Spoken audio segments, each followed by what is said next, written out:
All right, y'all, welcome back to the show. It's Anti-War Radio. I'm Scott Horton, and our first guest on the show today, well, I don't know, maybe our only guest on the show today, is Stephan Salisbury. And he's got the Spotlight article today on antiwar.com. Of course, it's in the archive under Tom Englehart's name, because Tom Englehart writes an introductory essay for all of his Tom Dispatch pieces that we rerun. So it'll be under Tom Englehart's name from here on out, but it's by Stephan Salisbury. He's a cultural writer for the Philadelphia Inquirer, Tom Dispatch regular. His most recent book is called Mohamed's Ghosts, an American story of love and fear in the Homeland. And we've talked with him before about scaremongering against Muslims and bogus terrorism cases and so forth. Today's article, again, it's the Spotlight at antiwar.com. Islam baiting doesn't work. Doesn't work? Come on. Well, that's what the numbers show. It's very counterintuitive, particularly when you recall the 2010 elections and the run-up to them, which was absolutely dominated by this crazy talk about the so-called mosque at Ground Zero, and every politician on the right was on the cultural right, I should say, was jumping in and attacking this proposed Islamic community center down in Lower Manhattan, and it got labeled the mosque at Ground Zero, even though it wasn't really a mosque and it wasn't at Ground Zero. But you may recall, Gingrich likened it to Nazis. Sarah Palin came up with one of her most famous lines: "Peaceful Muslims, please repudiate." And it went utterly viral, and that campaign really, in my mind anyway, legitimized kind of anti-Muslim trash talking in mainstream politics, because now, as we look at the run-up to the 2012 presidential campaign, virtually everyone, with the exception, I might add, of Ron Paul, virtually every one of these guys has taken a swipe at Muslims, including Mitt Romney, who was denounced the mosque at Ground Zero back in 2010. So, but if you then look at the results of the elections, there were maybe a dozen, 24 campaigns in which many of them thousands of miles away from Manhattan, where candidates were denouncing Muslims and Islam and conflating the whole with terrorism and violence and murder, and the mosque at Ground Zero was a victory mosque and so forth. A lot of those people lost, and the few who won, and there were some who won by very thin margins, and even though they did go down the Islamophobic road, the anti-Muslim rhetoric was not ultimately the determining factor in their elections. And an example of that would be a woman named Renee Elmers, who won a congressional race in North Carolina, and she's a nurse, or former nurse. She's now a member of Congress. Her main issue was the abomination of healthcare reform, and so she was hammering on that all the time. But in the middle of her campaign, she saw all these other folks denouncing this Manhattan project, and she got her media people to put together what was an absolutely inflammatory TV spot in which she talked about a victory mosque, and totally blurred the distinction between ordinary Muslims and terrorists and murderers and so forth. And she managed to win her election by about 1,500 votes. But as I say, the main issue for her was in her very conservative district was the horrors of health care reform and the issue of the mosque and Islam was sort of an add-on, kind of an embellishment for her rhetorical attacks on her opponent. But most of the candidates who went down this road, in fact, lost. The whole mosque at Ground Zero craziness began actually in New York State when Rick Lazio, who was the sort of establishment candidate in the Republican gubernatorial primary, called on Andrew Cuomo, who was then state attorney general, to investigate this mosque, and which was in Lazio's view a threat to the safety and security of Manhattan residents, and he made that the centerpiece of his campaign. Lazio did, and Cuomo, of course, did not decline to investigate this community center project. It's a local zoning issue, really, and in the Republican primary, Lazio was trounced by Carl Palladino, who was a Tea Party-backed candidate from Buffalo, who had some other issues, but he was I guess you could call him a forceful personality, and Lazio was easily dispatched. But then Palladino kept his charging on the mosque at Ground Zero all the way through to the bitter end of the campaign, and Cuomo utterly trounced him, and never made the mosque an issue in his campaign, refused to denounce it, and so forth. And that happened over and over again. Well, it should be mentioned here, too, that this was the midterm, and really when Bush didn't lose the House and the Senate in his first midterm, that was... kind of the exception to the rule, just because of September 11th was still, so I think that's near true. in the past. But Obama got whooped. This was the rise of the Tea Party. The economy didn't get better. He was in real trouble. The Democrats lost a bunch of seats. The right-wing Republicans were on the march, and still those who preferred to trash this mosque ended up faring not as well as those who refused in general, huh? Well, I would argue that, yeah.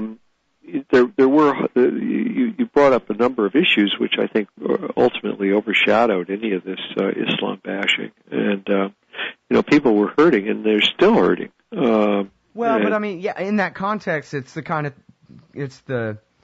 of the year when the more right wing guy wins in the primary in the Republicans, especially when it's so much reaction to the sitting president.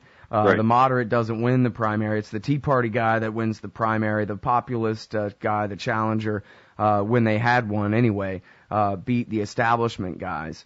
But I think that's true. There's a very good example of that scenario in Florida, the 22nd congressional district, which in 2010 featured Alan West challenging Ron Klein, who was the incumbent Democrat. And West had challenged Klein in 2008 and was soundly beaten. So he came back in 2010. Now West was one of the very loudest anti-mosque people, and never missed an opportunity to bash Islam. All right, now right there, we got to take this break. Okay. We're going to have more about Islam bashing and how it doesn't work so well in electoral politics after all. It's Stephan Salisbury, cultural writer for the Philadelphia Inquirer. We'll be right back after this. All right, y'all, welcome back to the show. It's Anti-War Radio. I'm Scott Horton. I'm talking with Stephan Salisbury, author of the book Mohamed's Ghosts, which is about one of these horrible FBI bogus terrorism cases. Right. Maybe more than one, I forget. Why don't you answer that, Stephan? It's Stephan, not Stephen. I'm sorry. Yeah. Stephan, tell us, actually maybe answer that, but also, is it not the case that all the Muslims in America, which is, 100 million of them or something, that they all want to enslave us under Sharia law, and why aren't you concerned about that?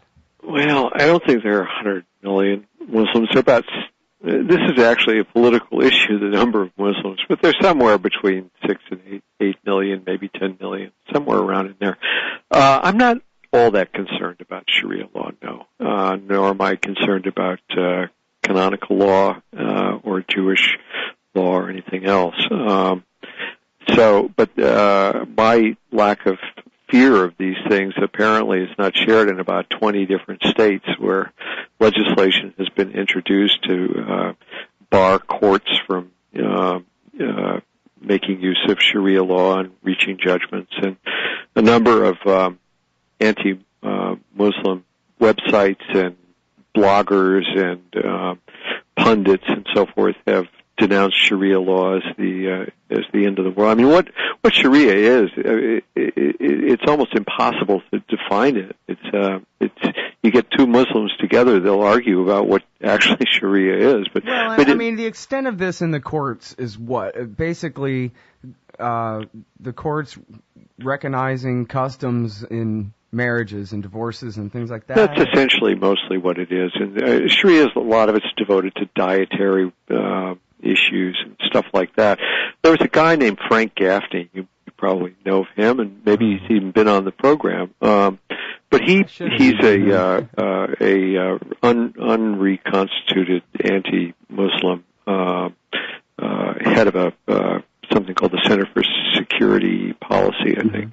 And he issued a report about a month or two ago in which he finally was coming out with the irrefutable documentation about how Sharia was taking over the American judicial system, and it highlighted 50 different cases in which Sharia had been considered by the American courts, and this went out all over the country to media outlets and so forth. And it sounds really ominous, 50 different cases, my God.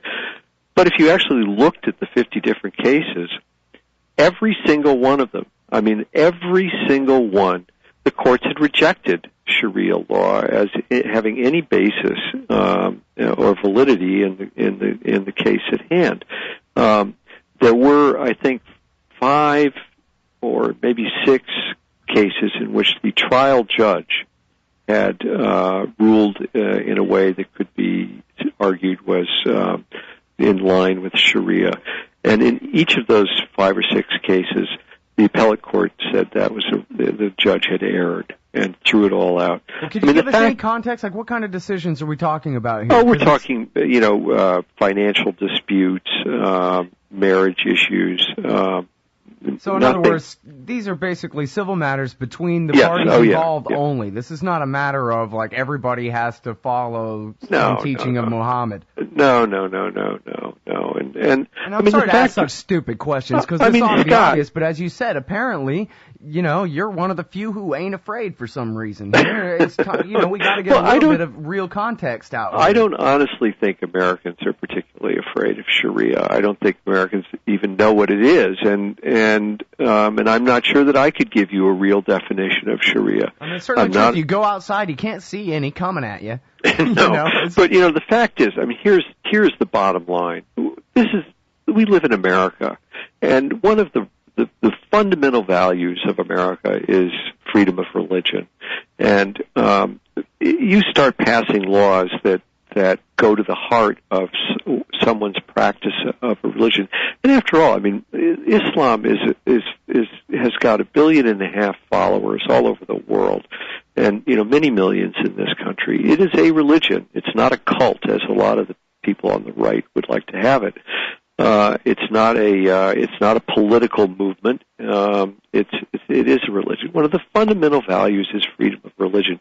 You don't pass laws restricting freedom of religion. And now, that doesn't mean if you have a religion that calls for the killing of people but you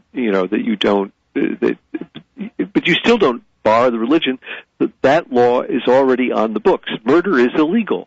And there aren't any religions that advocate murder anyway, as far as I know, except maybe some bizarre cult somewhere, unreconstituted followers of Charles Manson or something. But Islam. Well, and tactics aside, I mean, even religiously mandated jihad is always in the Quran and in the propaganda, even of the worst terrorists. It's always still defensive jihad. It's, people went, even John Walker Lind, his father just wrote this long essay for The Guardian. Mm-hmm. And the reason John Walker Lind was helping the Taliban fight the Northern Alliance was because it was mandated in his religion that he defend Muslims who are being attacked, who are the victims of aggression by a bunch of, in this case, mass rapist, murderer, warlord, former sons of the KGB. Well, it's interesting. If you look at, you mentioned the plots a little while ago. If you look at most of the plots that the FBI has uncovered, more or less, in the last several years, virtually every one of the people that's been prosecuted was not engaging in an act that was based on, he